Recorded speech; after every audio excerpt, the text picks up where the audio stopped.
Hello and welcome back to another episode. Now you'll notice that I am not the biggest face on this screen. There's someone just above me, and that is Paul Harrison. Hello, Paul.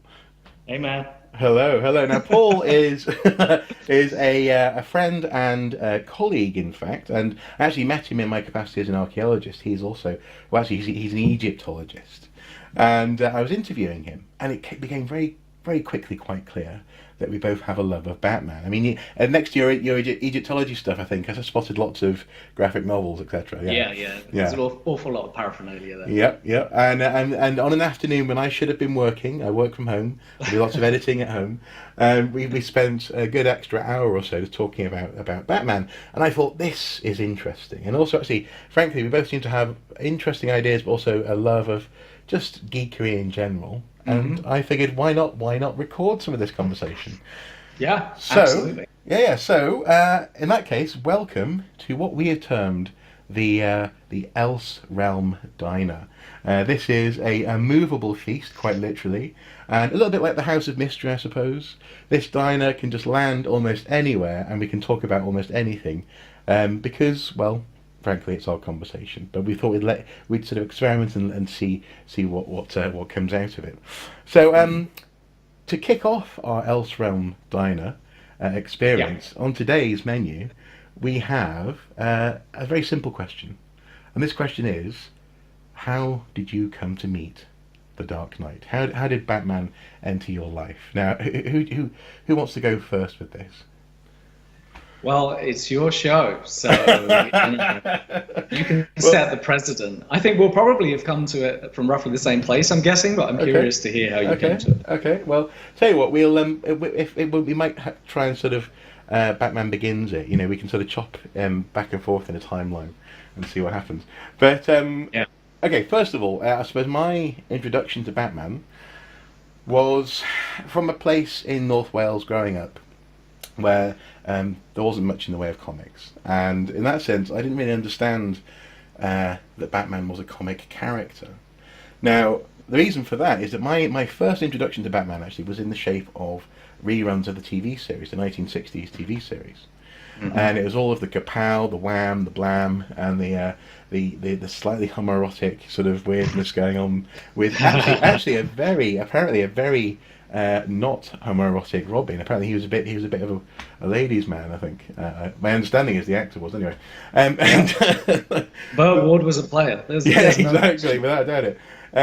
But the point is that was my introduction to Batman, and so I suppose I was introduced to him as almost a slapstick kind of character, and that was it. And then bit by bit things sort of entered my consciousness. I mean, one of those things comes in the shape of, or this thing represents it, and that is my Batmobile That's the one. from the That's the 1990 movie. corky 1989 Batmobile. Exactly, yes. And it's a gorgeous thing. It's a beautiful thing. This is my original. You'll notice the paint slightly going on the fins at the back, but we can forgive that because I was small and I didn't know any better. But it's been played with and loved, and so this hinted at a darker vision. But actually, I wouldn't see this movie for quite a long time after it came out. So actually, I knew this was Batman because of the symbol on the top of the car.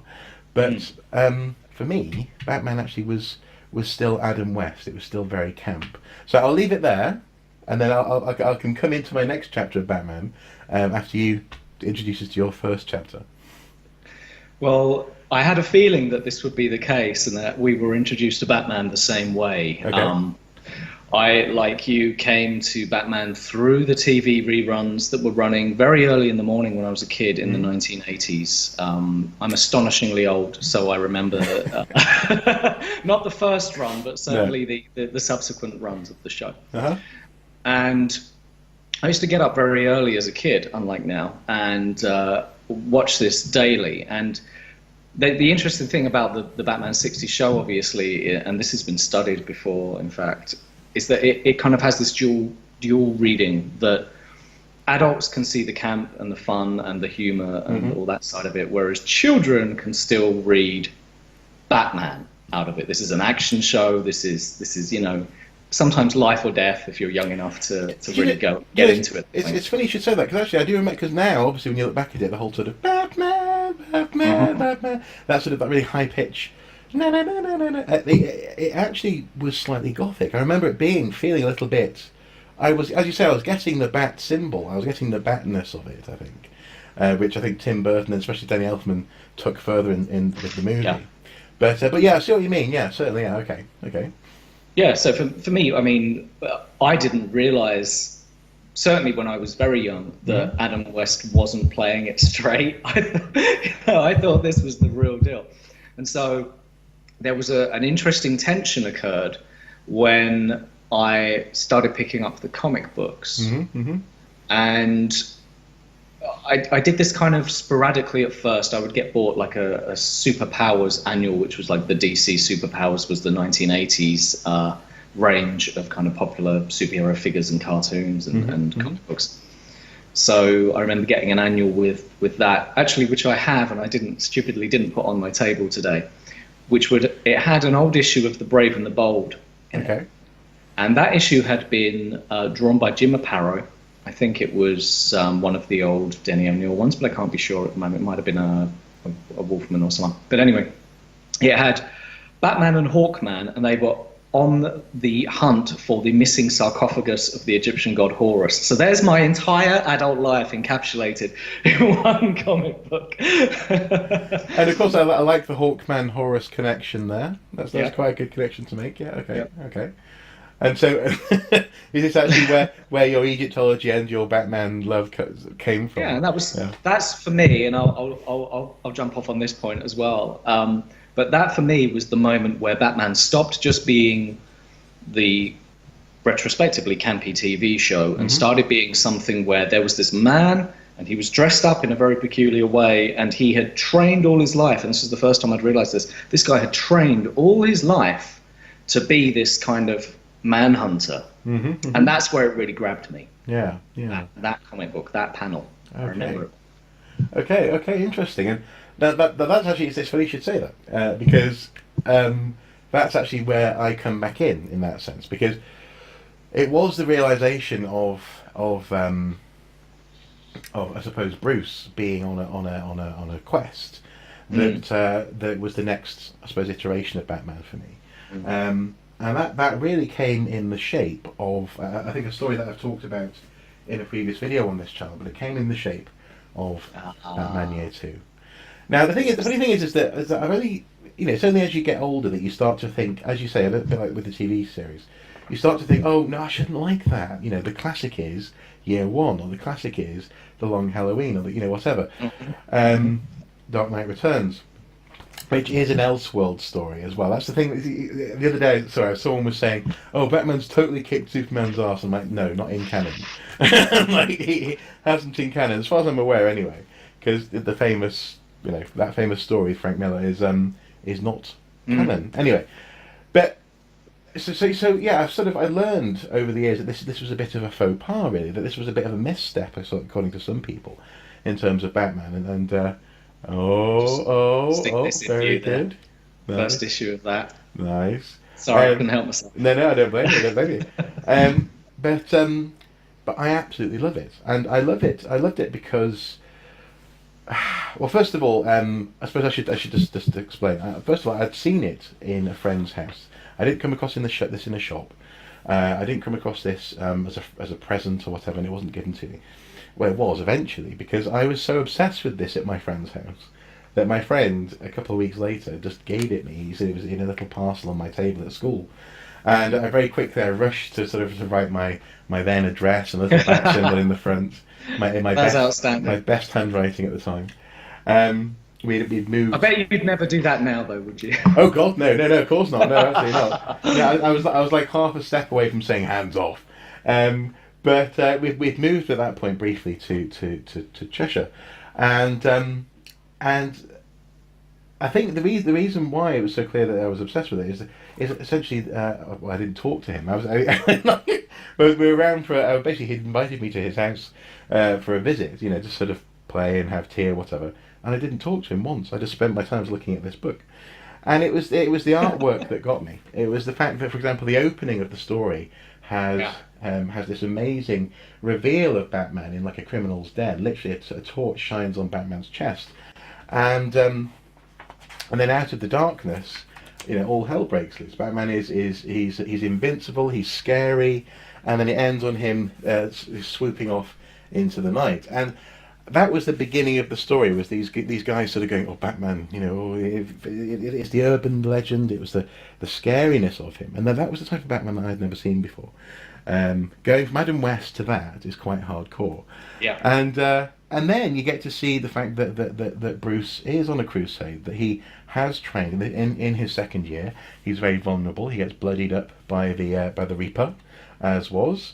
He even takes up the gun, and as was on the front of your issue there, it's a very iconic image, Batman holding the gun. And again, at that point, I didn't realise that was a big thing as well, Batman with a gun. So this was an awakening in a slightly perverse direction, if you see what I mean. In so many ways, this isn't a mainstream Batman, but he is wonderfully realised. And for me, one of the key images here is the final image in this book, which I used to just draw over and over and over again, and it's that, and it's the way in which there's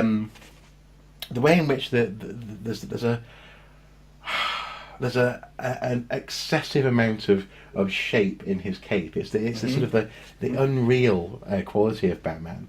And also actually, so for example, here you have, and I know that you're a bit of a fan of this, where the cape sort of curls up into his shoulders. Into the kind of shoulder horns, which you start seeing that in Norm Brayfogel's work in about 88, 89 as well, where and I'll get to those issues, but that's a really interesting book. It's interesting that you've picked that out, because that book is the result of Frank Miller's Dark Knight Returns in year one, obviously. Like, there wouldn't have been a year two had year one not been such a huge blockbuster success. So that stands as an interesting example of something that was attempting to come out of canon and almost rewrite mainstream comic book Batman into something much darker still than Denny O'Neil had taken it with his kind of soft reboot in the 1970s. And all this Todd McFarlane art, is exactly like you say, it's bringing Batman into this almost gothic fantasy landscape. And that's an interesting book because, of course, Alan Davis started the art. He did the first one or two issues, and then Todd McFarlane took over, and this was before McFarlane's fame with Spider-Man and later Spawn, where the cape would become so iconic. It's a really linchpin book, and it's one that I think is often overlooked and underrated. It is, and I think it's overlooked and underrated. I think partly because it deals with themes of, for example, Bruce has to personally betray his friendship with Gordon in this. You have this an awful lot of blood, frankly, in this story. But also little things like, for example, it's the use of the cape there to make a shape on the ground, the shadow. You have Batman willfully using the image that he's created in a way which really I don't think I saw explicitly referenced properly, certainly not in the films, until, for example, Batman Begins, when you have this sort of conscious decision, to to be the Bat or to be something terrifying. And so this was my stage 2. This was my chapter 2. Was the awakening of something. I suppose he's the Dark Knight, isn't it? He's honourable, but he's also got a very dark side. He's also quite scary, and I loved it. Okay, so where do you come in next then?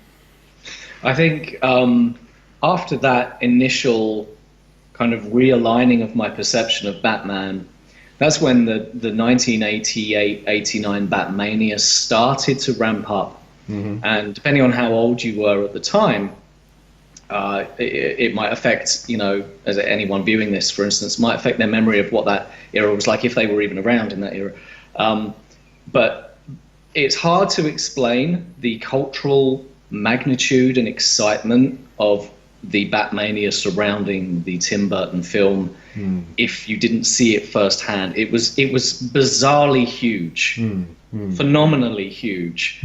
And it started off with all these posters on bus stops with what looked like just an excerpt of kind of yellow teeth chomping down, which of course was the part of the bat symbol, and you could just see the negative of it. Well, and for me it's always been reflected in, because I think I think I'm probably a little bit younger than you then, possibly. 'Cause I don't remember it quite that well. That's fair to assume. But what I do remember though is the sense of it being, because it was golden as well, wasn't it? It was, you had this very Yeah. sort of gold, solid vision of a symbol. And so that really reflected, I think, the budget. I think it was trying to communicate, this is going to be an experience, folks. This is an event, Yeah, this is something new. We're throwing all that campy stuff away. And of course, the irony of that, not to go too off track, but the irony of that is, of course, looking back at that film now, it's incredibly campy. Yeah. Yeah. But at the time, this was gritty. Yeah. There was blood, there were shadows, there was smoke. Yeah, there were A bit- shoulder turns. kind of rolling back a little bit, actually. And I want to address this because it's become culturally relevant now. Okay. Mhm. The first Batman comic I ever remember buying for myself, October '88, Batman 424, and it's this bad boy. Oh, okay. Yes. And I wanted to mention this comic because not only was it the first comic I remember buying for myself, it's an issue by Jim Starlin, who was, one of the main writers in that period before Alan Grant took over. Yeah. With Doc Bright, or MD Bright as he'd later be known, doing the penciling. Lovely book, lovely artwork, and it starts off with a young Jason Todd, very recently rebooted with a new origin of being a street child and not just a Dick Grayson clone. Rebooted to have black hair, not red hair that he dyed, which actually the pre-Crisis iteration had red hair, and he was a circus acrobat, and he dyed it black so that he would look exactly like Robin. So you've got this kind of newly rebooted Jason Todd coming to the scene. Now, this is interesting because they must have known at this point, this is only a few issues before Death in the Family, so they must have known at this point that what the so-called infamous telephone stump was coming. So they decided to do some interesting stuff with this character that I don't think you would have seen in the comic, any comic actually, before this point. So this issue in particular has, again, coming from the darker themes that originate in The Dark Knight Returns in year one, it has Batman dealing with real street crime, gritty stuff, violent people, and what he's coming across, what he's swinging into here is the apartment of the sadistic son of a diplomat. And this person has beaten and raped a young woman, and Batman and Robin come upon the scene, kind of break up a fight that ensues and then take him into custody. Long story short, they can't book the guy because he's the son of a diplomat, and so he just kind of laughs it off and promises to do it again because he knows that they can't touch him. And spoiler alert, the victim in the story ends up being threatened and taking her own life. Right. Because she's so terrified of this guy and she knows that the police can't stop him. No. And at this point, Jason Todd, Robin number 2, famously died and returned as the Red Hood. Jason Todd takes it upon himself to visit this man's apartment in his rage, and he beats Batman there. And the guy is on his balcony as Robin swings in to confront him. And I'll just try and line that up for you there. There you go. He's on his balcony as Robin comes in to confront him. And Jason Todd at this point is kind of seething with rage because this poor girl has been kind of brutalized and raped and killed herself out of the all of the awfulness that's happened to her. And the next thing we know, this guy's falling to his death. Batman comes upon the scene and says, Robin, did he fall or was he pushed? And Jason Todd turns around and says, I must have spooked him, and just swings off. And reading that as a kid and seeing this all kind of unfold and, worrying, what's going to happen to this girl? Oh my God, someone's got to take care of this guy. Oh, Jason Todd's just killed him. Yeah. And I was hooked. From that moment on, I was hooked. And for me, Jason Todd was Robin, as far as I was concerned. So when he subsequently dies, I was devastated. Well, what's interesting there is what you're hinting at is, and this is where I guess the mask slips and my archaeologist comes back into it. Is essentially it's the breaking of the honor code. It's the fact that this guy has done, because if you think, for example, in a similar situation in say year one, is Bruce in his jumper and balaclava, being surprised by two thugs, almost dropping one, but not dropping him, holding on to him, despite the fact that someone's beating him around the back of the head. So he does everything he can, even puts his own body on the line to save someone from falling. Whereas in this instance, you've got sort of Robin doing probably doing the opposite. Yeah. Probably, yeah. Yeah, because I think, as I recall, that basically what happened was Bruce had scared that guy, and the guy had fallen off, or maybe he nudged him or something. Exactly, yeah. Yeah. That's a great parallel. Yeah. Thank you. Okay. So yeah, I see what you mean. So in that sense, it's the darkness there, I suppose, that hooks you next, and actually that may well be actually a similar path for lots of people, in so much as if you think about the way that especially the DC universe at the moment is introduced to younger people than slightly older people. For example, a big one at the moment is it the DC? Oh, what are they called? I saw an advert for them this morning on YouTube. It's the women of DC in a slightly cartoonified way. They have Mighty something, I think they're called.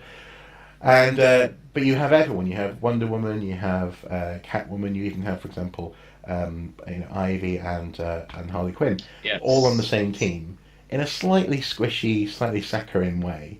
But then the next step would be something like Gotham City Sirens or something like that. Or no. The next step's probably the animated series, and then you don't go straight to.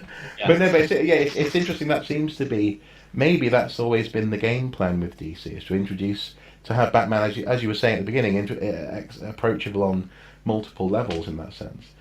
It's certainly their game plan now, because they've almost created this. Let's use archaeology terms again. They've almost created this stratigraphy of different layers of Batman for you to evolve into. Marvel's doing the same thing as well, where you have kind of the children-friendly versions of. It started off with the Batman animated, but then as the Batman animated became more mature and grew up with its audience, you see other versions popping up like The Batman, and Batman Brave and the Bold, and then comic versions of that which appeal more to younger audiences. My big worry when direct sales, slight tangent, when direct sales kind of became a thing in the early 90s, and the corner shops that I would buy my comic books for 50 pence, stopped stocking them, and I had to go to specialist stores. My big worry then became, even as a kid, I thought, well, how are kids going to get into this if they're laying down over £1 an issue, which they can't afford, and it's not being marketed to them anymore? And I'm glad that they kind of recognised this and took up the baton, and now you can see kids' versions of these books in W.H. Smith in collections and stuff. Well, what's interesting is, I mean, as you say, Marvel do something similar. And this is all still on topic. This is about how you meet your superhero. Marvel do something similar in so much as, strangely enough, they've adapted the Ultimates universe into a cartoon. I've been seeing lately on Saturday mornings there's something called, I think, Spider-Man, Ultimate Spider-Man or something. So, and yet the first Ultimates book I read, I was like, oh my god, there's rape, there's there's abuse. It's horrific. I mean, what can you expect from Mark Miller? It's horrific. I was thinking, I really hope Captain America isn't like that in this cartoon. But it's interesting how they're picking and choosing a little bit, like I suppose, like with their movie universe. They're taking, in that sense, the art style of a slightly more realistic universe and feeding it to children in a way which is actually also crucially not patronising as well. I've always appreciated that as well. I think maybe DC are a bit more patronising than Marvel, but anyway, we can put that to one side. The next. Yeah, we should come back to that. We should. And also add a disclaimer that Captain America absolutely doesn't rape anyone in the Ultimate Universe. That doesn't happen. No, but there's mention of rape with other characters. I don't want to spoil it, but domestic abuse as well, certainly. So coming back to the next chapter, the next iteration really of Batman for me was as a curio. He was a collection of facts and figures, and in particular the Rogues Gallery became very interesting to me. And that is represented, for me at least, by this book here, and that's the Batman, the Ultimate Guide to the Dark Knight. Now, DK. Yeah, exactly. Yeah, I went on actually to buy the updated version a couple of years later. Well, a couple of years ago actually, just because I couldn't resist. I was like, "What? There's 10 more pages? Oh my god!" But how can I You justify get them at a it? good price in WH Smith as well. You This is could turning do. into an advert for WH Smith. That was not my intention. I am not associated with WH Smith.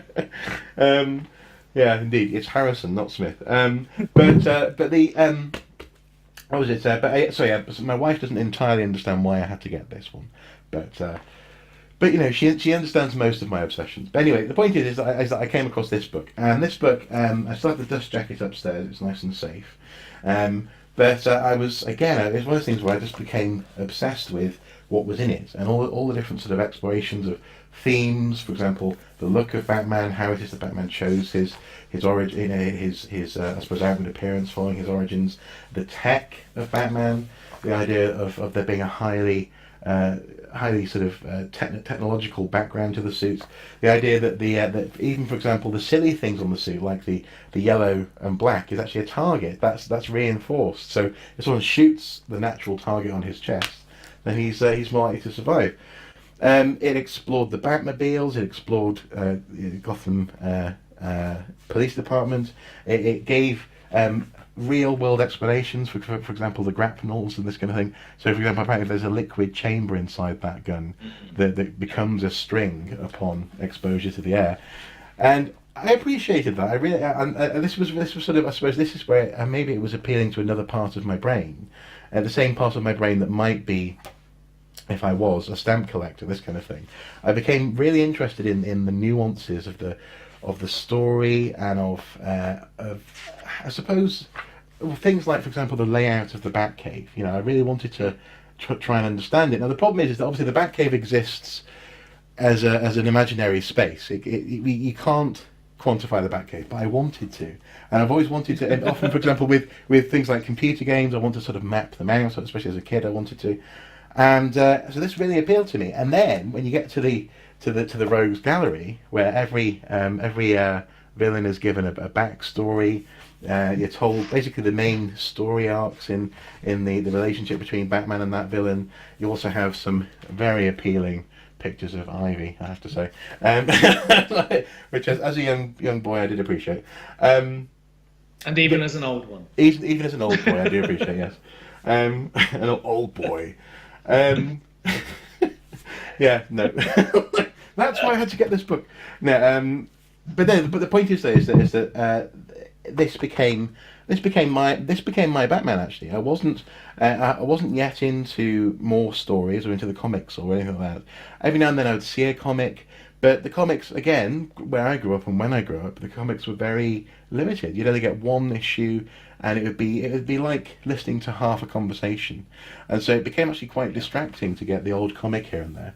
So actually having a little sort of something which laid out a timeline of Batman, that laid out the even, for example, the Elseworld stories lots of them are covered in the back here. So you have Sir Gawain Dewayne and this kind of thing. I suppose I learned Batman. So that's the Batman timelines there. Essentially, I learned Batman, and that may sound a bit, I suppose, unromantic, a bit uninteresting, as it were, because Batman, as I say, at his core, is a symbol who appeals to you. And if you're for example, on the one side, he appealed to me because I'd lost my dad when I was young, and I thought, oh, he lost his dad too, but he's a superhero. On the other side, he appealed to me because he was a smart and successful character. He was clearly a man of means and intelligence. Although I have to say, now as an adult, I have to say sometimes I do look at Bruce and I go, that man needs therapy. Sorry, but unquestionably. Yeah. But in that sense, I think in learning Batman, I feel as though I got a good grounding with him. It's almost like when you properly get to know your partner, if you see what I mean. You first of all, you're just attracted to them on the outside, but then eventually you need to learn things about them, not just so they don't get angry with you, but rather so you actually understand why it is that you love them. You get to know their favourite colours, their eye colour, what their middle name is, all this kind of thing. And I think that's kind of what happened with Batman. Actually, I remember as well, because this book was particularly expensive in the bookshop. My mum wasn't all that keen to buy it initially, until I just didn't move for half an hour while reading it. I didn't have a strop, but I was just I was clearly interested. But the guy behind the counter, he said, "Oh yes, yes, Batman, yes, yes, a bit like a Jacobean revenge story, isn't he?" And I was like, "What? I don't know what you mean." I think he was referring to things like Scarlet Pimpernel and some Shakespearean elements and this kind of thing. Um, but yeah, that was it. I think essentially I got to know Batman's vital statistics, and that was the next stage in loving Batman. That's really interesting because it's kind of there are two separate approaches I'm seeing here. One quite emotive and one very analytical. And it seems like you went from emotive to analytical and then maybe back a bit. Yeah. Again into emotive. And I think I probably did something quite similar in that, like yourself, when I came across stats and facts about Batman, I committed them to memory because I thought that was useful information. I needed to know that. Do you know what's really annoying is that I remember in uni, for example, knowing more about Batman than about the thing I was meant to be studying, or knowing more about Lord of the Rings. Yeah, exactly. Yeah, because I know exactly when Gondor fell. Rumbled. I know more about Batman than I've ever known about Egyptology. I'm not even going to lie. Not even going to lie. Exactly. But okay, so you were soaking up facts then? I was soaking up facts, but not in the same way. I think because of the period when I came to Batman, there was an awful lot being produced on the narrative front because of the success of Dark Knight Returns, and because of this new direction they were going in, and because of the movie, there was an awful lot of merchandise as well. So my exposure to Batman in 88, 89 was far more symbolic, I think, than it later became when you started to get a bit more meta Batman material, like the DK books with statistics. I was hungry for facts and statistics about Batman. I wanted to know how old he was, how big he was, what he ate. I wanted to know how if I ate the same thing, maybe I'd be Batman. It's a similar kind of deal now, actually. So, and this is why I think there's probably a real popularity of that kind of statistical information these days, and why special features on Blu-rays still manage to sell the physical object and things like that. We want to see the BVS, Blu-ray has all of the things about the Batmobile and the Batcave and how they built it, and I'm looking at it and I'm going, I want a Batcave like that, irrespective of my feelings towards the film. I want that Batcave. Again, that's a whole other episode as well, isn't it? That's a complete different episode. Yeah. But to come back on track to kind of the narrative exposure to Batman in the late 80s, what was going on in my world was growing up in the heart of the East End and a housing estate, of a very notoriously rough housing estate, and being a bit of a shut-in at the time, to be honest with you, because it was pretty dangerous where I grew up in the 80s. So you didn't go kick-ass on them, did you? You know what? That was one of the first stories I ever came up with, was kind of a children's version of Kick-Ass. Yeah. Okay. But I resisted that, and I channeled it into healthy places like studying martial arts, because that's what Batman would do. But I also read an awful lot of this. This is a version I picked up a few years ago. I no longer have the original. The only original I've got from my childhood, because I moved and I lost a lot of comics and all those tragic stories. The only original I've got is this. Right. Yeah. Original copy of Year One. Which is very sun-yellowed now and very loved. And that's where it's interesting, because on an emotive front, Batman's inner monologue, and it was an inner monologue that became kind of famously copied and chewed over and badly aped into the 90s, very badly aped, and then parodied again later by Frank Miller himself, star Batman and Robin. But that inner monologue and the way that Miller wrote Batman, and the way that Alan Grant, who'd just come over from Judge Dredd, remember, started writing Batman, informed my own inner monologue as a child. So growing up, I would think to myself in the little scratchy boxes that Jim Gordon or Batman, Bruce Wayne would think to themselves in. So it's really interesting to see kind of the effects on the psychology of development that these kind of things can have. But Yeah. it also pushed me in different directions, like other cultural things, so-called throwaway items. It pushes you into directions. So I became interested through Batman and through reading these things in fitness, in martial arts. Became interested in study, which I probably wouldn't have done, if there hadn't been this world-class everything, world-class Discipline. Discipline is the word, I think, isn't it? And Exactly right. in so many ways, Bruce represents a very disciplined mind and a very damaged psyche, but a disciplined mind. And I think that is very interesting, actually. And I think it's interesting how that thing about thinking like Batman. I remember thinking, I wish I had the presence of mind to do that. In so much as so maybe he gets hit in the ribs. It's like, oh, there goes a rib. Got to take this guy. Yeah, got to take this guy down with the next punch. This kind of thing. And he sort of gives himself a sort of almost like a set of small targets through the narrative of, especially things like fights or when he's exploring or investigating something.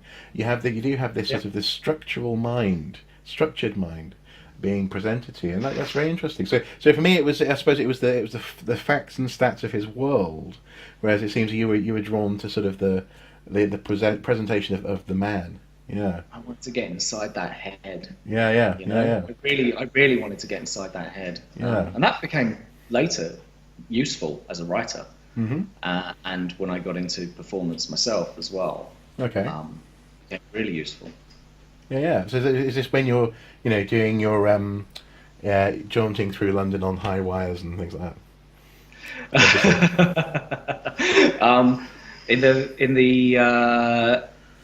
In the few films I've been involved in, developing that character, there's definitely a similarity to the way that you see someone kind of externalizing that monologue, and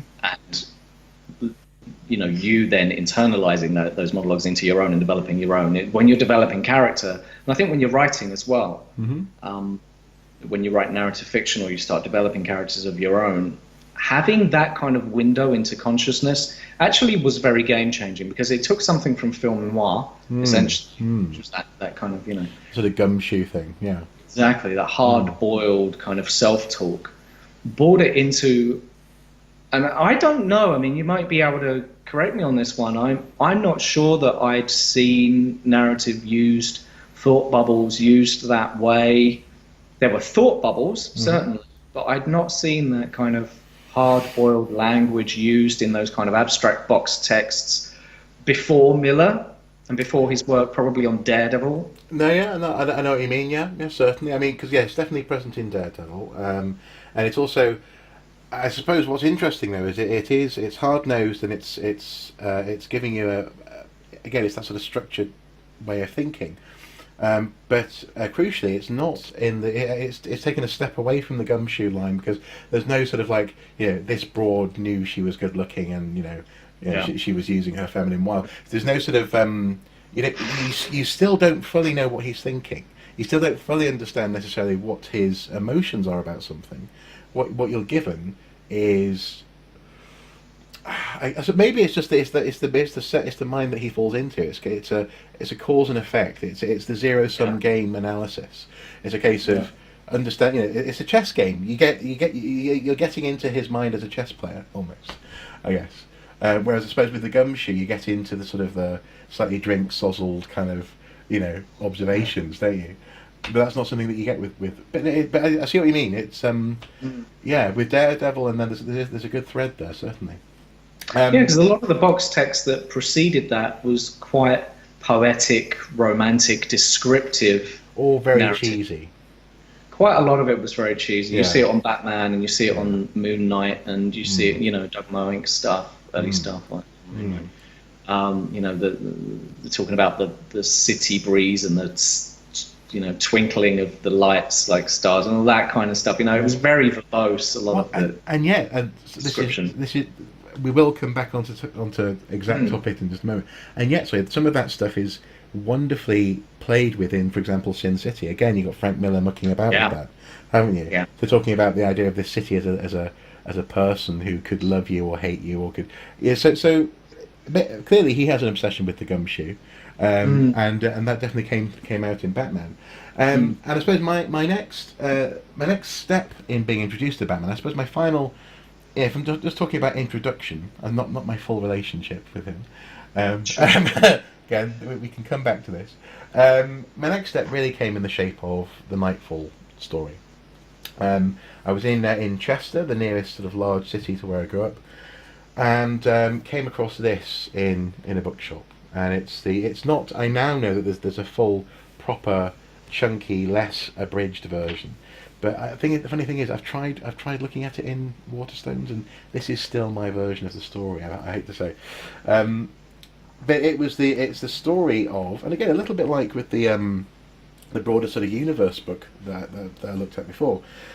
It's the story of Bane releasing all of the Rogues Gallery essentially from Arkham Asylum, and crucially, therefore, you get to see Batman's interaction with all of the Rogues Gallery. You don't just get a Joker story. You don't just get a Two-Face story. You get everything. And actually, the whole thing starts out, I do believe, one of the first ones he takes down, not in the asylum, is it Amygdala? Yeah. I think Yeah. in a toy shop, and so what you have there is essentially you're being exposed to those characters who you might not necessarily ordinarily meet in terms of the Batman world. And so actually the Nightfall saga is, I didn't realise this, I didn't read it because of this, but actually it's a really good grounding in how Batman interacts with these different characters, but also it's an excellent character study. So bit by bit you see this disciplined mind being challenged, being pulled apart, being the fact that actually no one's body is immune to prolonged exhaustion and eventual destruction. And it's no spoiler at all to show that panel. You know, everyone's seen that. And you know, eventually seeing Batman broken, that sort of brought me back. He brought me back from just wanting to know the stats and facts and get to know the Bat Cave and try and maybe one day squeeze my way in there, as it were, and you know, through a crack maybe in the cave wall. Rather, I was suddenly now once again invested in Bruce, and you can see. I mean, look how haggard he looks there. Yeah. You know, I was invested in in the man and in his crusade. Obviously, there's a perverse pleasure that you get in seeing all the different rogues and how they're interacting. For example, you have a wonderful cannibalistic artwork going on there. But it was more tactile. It was more emotional, and really from there, that's what Batman's been for me. He's been a balance of someone to admire and someone to learn about, but crucially, someone to go with on adventures, on journeys, and on I suppose what quests, I guess, quests of the mind, quests of the body.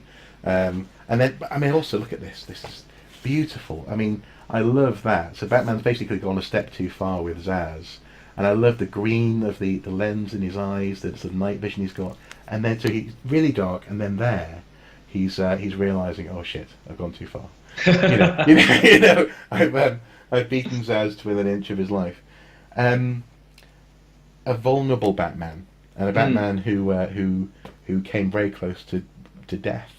That was I suppose the third part of my introduction to Batman. I suppose that just quickly though, that was followed up by this. It's actually the novelisation of Nightfall. The novelisation, yeah. Yeah, and I have lots of people say this. I'm not always convinced that it's the case, but I do have fairly acute dyslexia. I've never been particularly good with words. Ironically, though, when it comes to archaeology, I can get through books, but when it comes to reading about, for example, Batman, the pictures, that's one of the reasons why it appealed to me.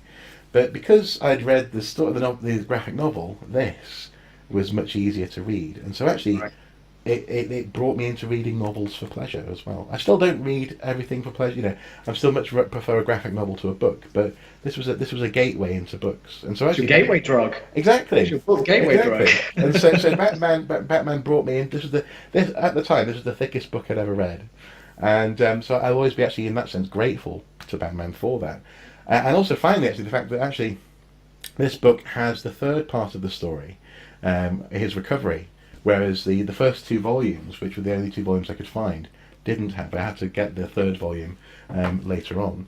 So yeah, it became. I suppose I'd grown up a little bit with him. I'd grown up a bit myself, and suddenly he was inhabiting me, and I was inhabiting him. If that's something, in more than just like a stats way. It was much more visceral, I think. Mm. Yeah, it's interesting that you pulled out Nightfall actually, because I quite recently reread the whole run of that, and it struck me at the time that I was reading it how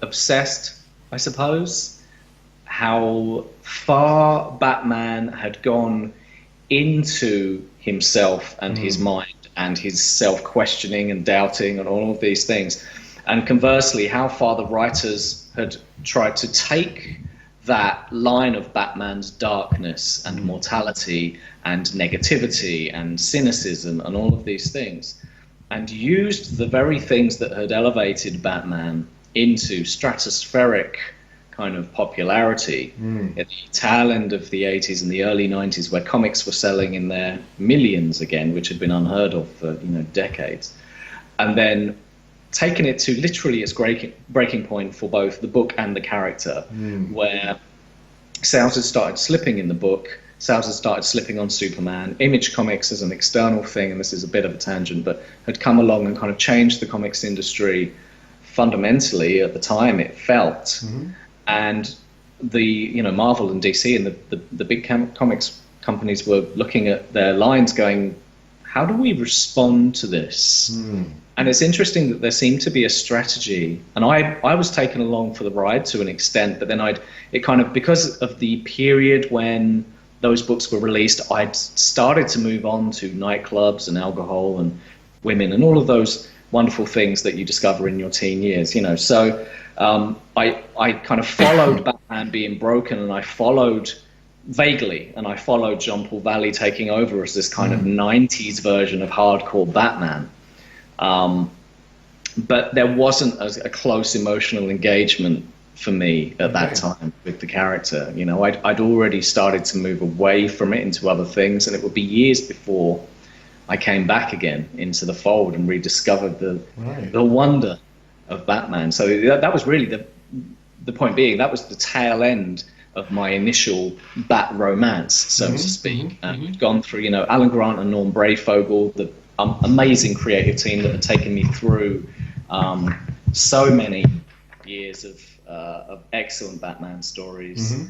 Had kind of departed for the most part. Grant was still writing occasionally with different artists. Brayfogle was only on,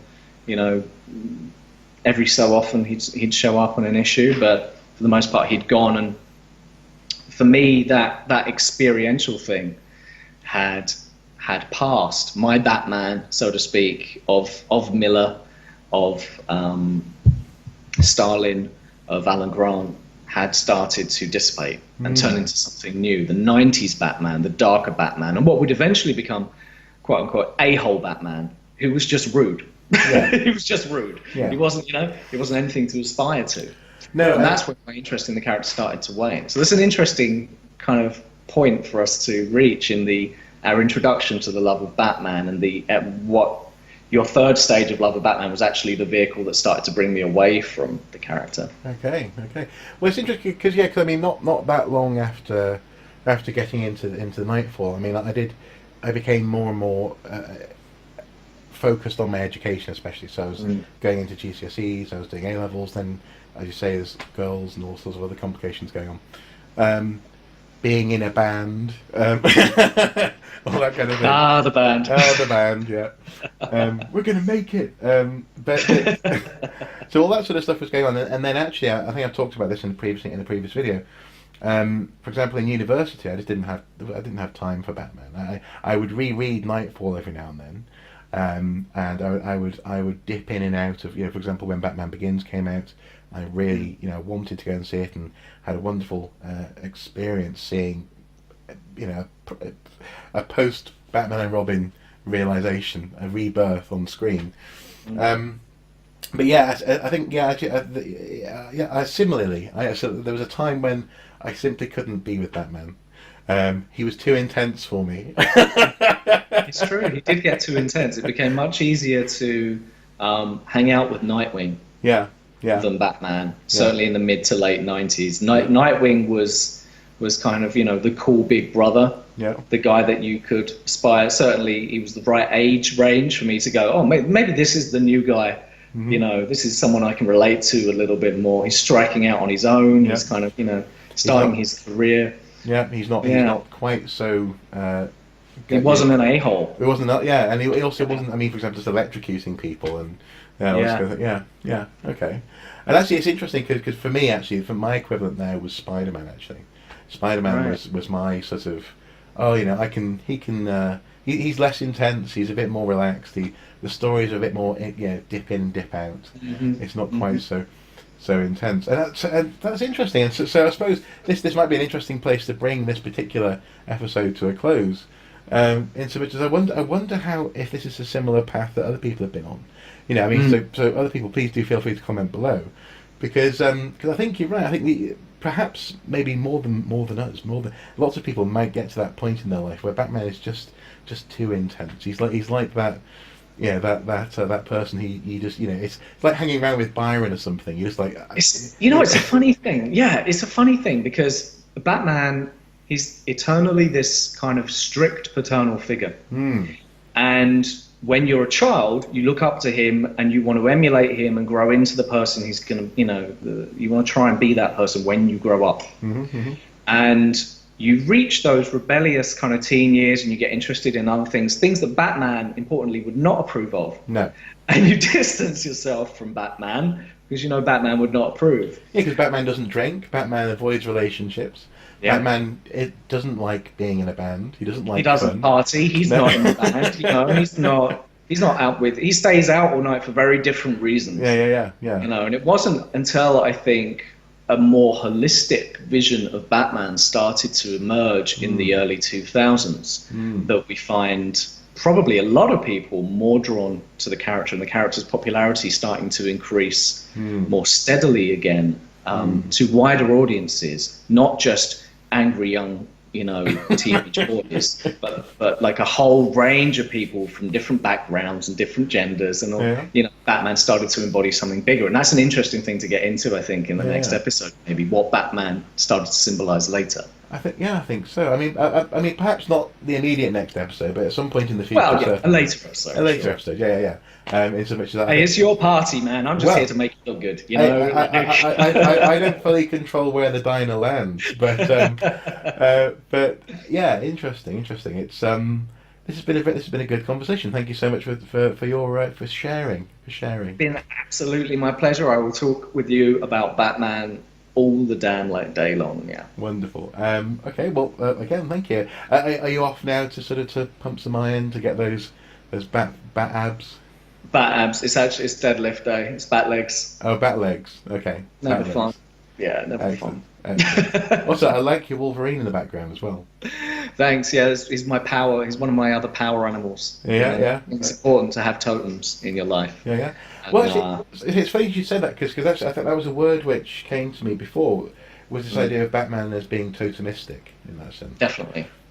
He become, as you say, something like a spirit animal, and I think the Wolverine, I think more explicitly represents that, doesn't he? He represents almost like the Hulk, but the Hulk is out of control. Wolverine also represents some sort of honor code discipline thing going on as well. Which, yeah, interesting.